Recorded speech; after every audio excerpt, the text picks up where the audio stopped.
morning, Ms. Sharon and my fellow classmates.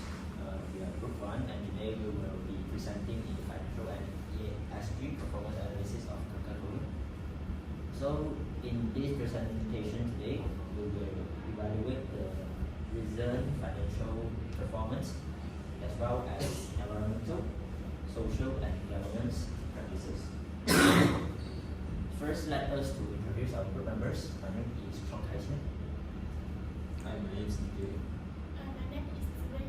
My name is Simran. Okay. This is the agenda of our slide today. So we will contain 6 main points today. That is introduction, financial analysis, ratio analysis, ESG analysis, 3 key changes, and finally is challenges and recommendations. So let us begin with the introduction of the company. So the Coca-Cola company is a global beverage company best known in its non-alcoholic drinks such as Coca-Cola, Sprite and Fanta. And we will select this company Coca-Cola because it is a large multinational company with a strong financial disclosure and ESG initiatives which is suitable for our analysis. So in this presentation, we will analyze the Coca-Cola financial performance and ESG performance for 2023 to 2024 like just now said. And besides that, we will also compare the key changes, discuss the possible reason behind the changes and provide recommendations for our point.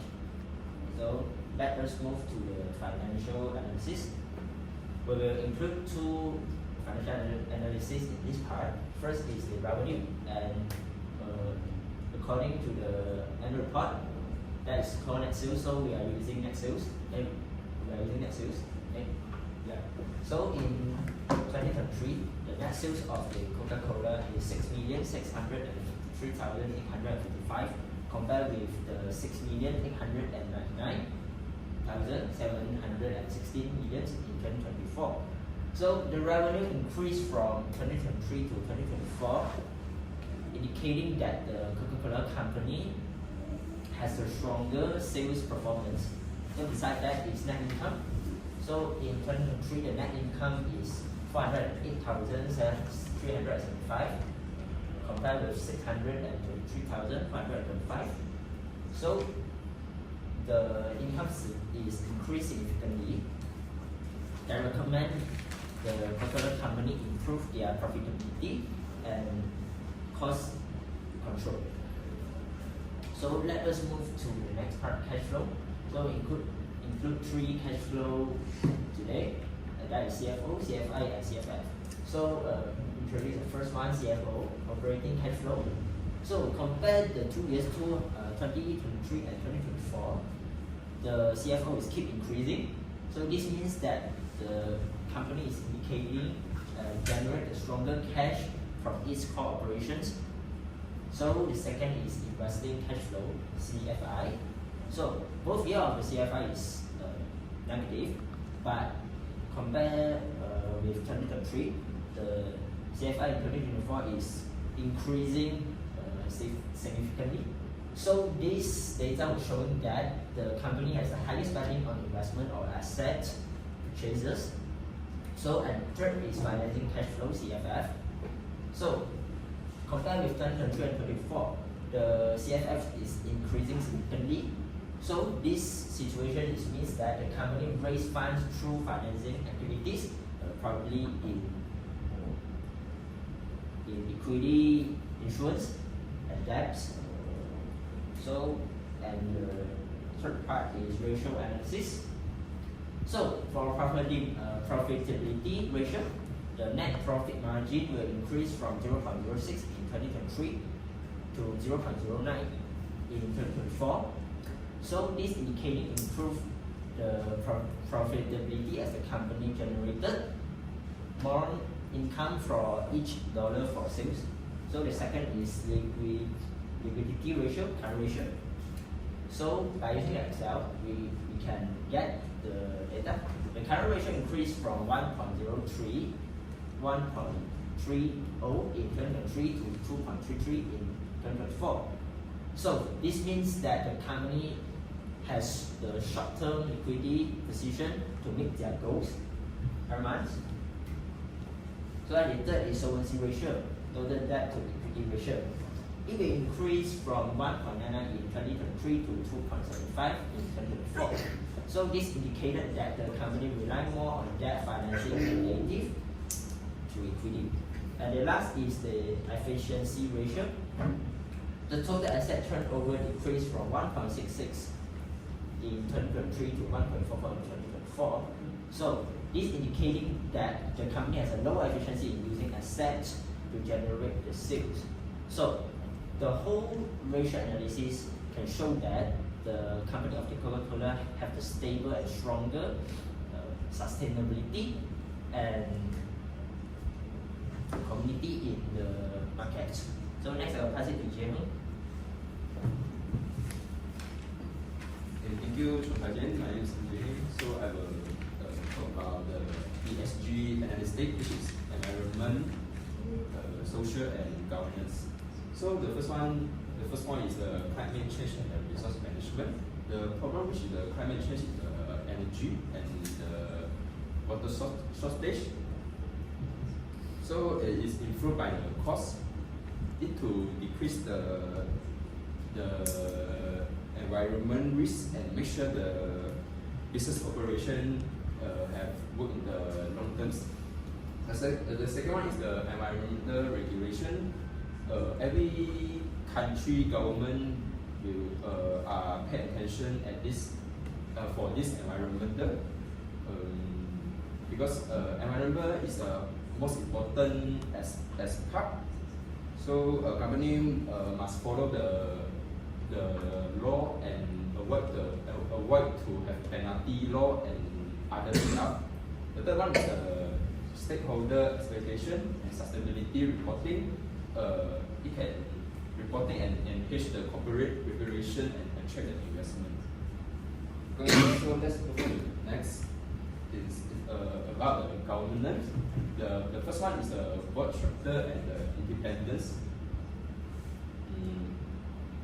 The board structure can reduce the conflicts of the interest and can make sure to decide a good interest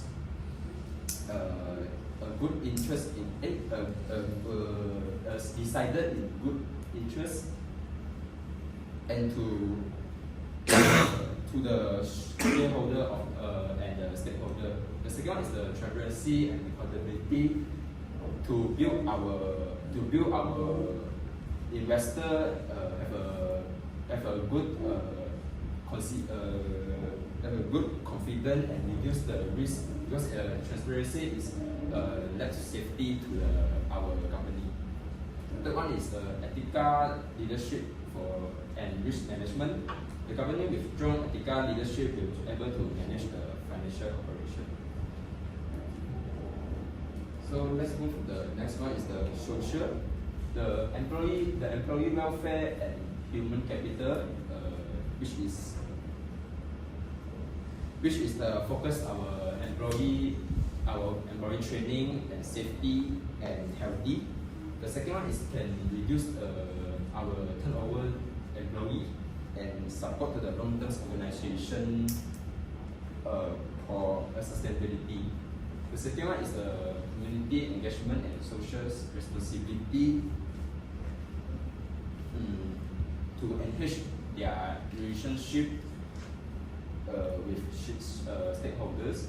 The third one is the consumer protection to build consumer trust and loyalty and drive sustainability revenue growth. So next one I will pass to the Thank you. Thank you, Jaehoon. It's great. And now let's look at the number.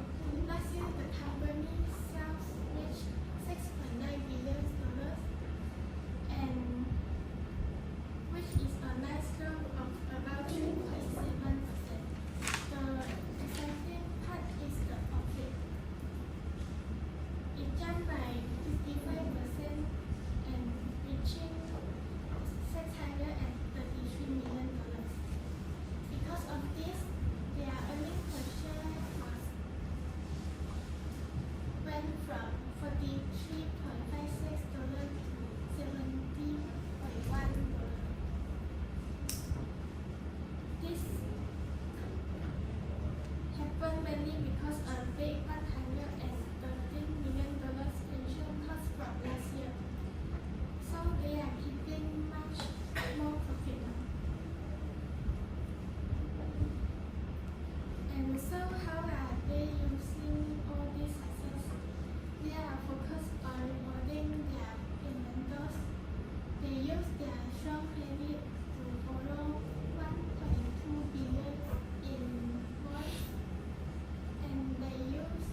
volume pressure.